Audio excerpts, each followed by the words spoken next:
હોળીના તહેવારના 40 દિવસ પહેલાં ભારતમાં હોળીનો તહેવાર ઉજવાતો હોય તેવી કલ્પના તમે કરી શકો ખરા? જી હા, મંદિર નગરી મથુરા અને વૃંદાવનમાં હોળીની ઉજવણી એક મહિના પહેલાં એટલે કે વસંત પંચમીના દિવસે શરૂ થાય છે.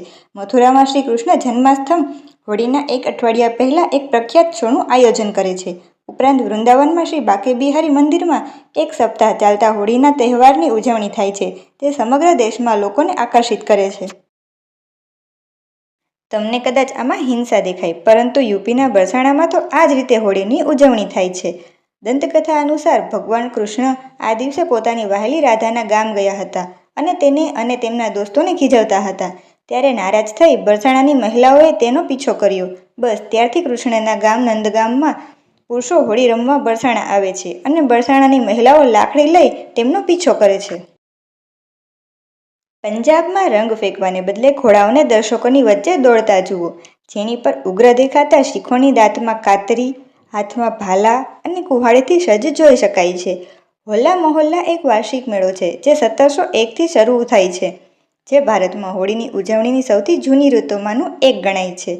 આ તહેવારમાં 3 દિવસ સુધી પૂજા સાથે ઉત્સવની ઉજવણી કરવામાં આવે છે.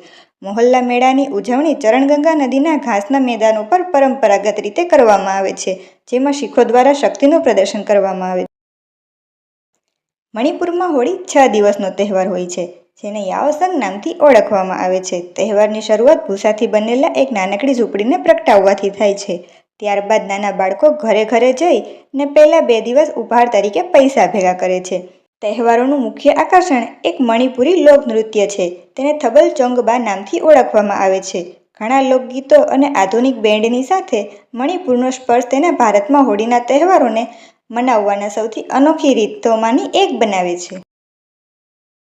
મધ્યપ્રદેશમાં હોળીનો તહેવાર ફક્ત 5 દિવસની ઉજવણી પૂરતો સીમિત નથી હોતો. હોળીના 5 દિવસ પછી રંગપંચમીની રંગેચંગે ઉજવણી કરવામાં આવે છે. આ સેલિબ્રેશન ફક્ત રંગ પૂરતું મર્યાદિત નથી, પરંતુ રંગની સાથે તેમાં સંગીતના સૂરોનો પણ ઉમેરો થાય છે. હોળીના કલરથી રંગીન બનેલા પાણીને ઇન્દોરના રસ્તાઓ પર ઢોળે છે. આની પાછળની કથા એવી છે કે મરાઠા હોલકરે ઇન્દોર પર વિજય મેળવ્યો હતો. ત્યારે તેઓ રંગપંચમીની પ્રણાલી પોતાની સાથે લઈને આવ્યા હતા, જેમાં હોળીથી 5મા દિવસે કલરફુલ ઉજવણી કરવામાં આવે છે.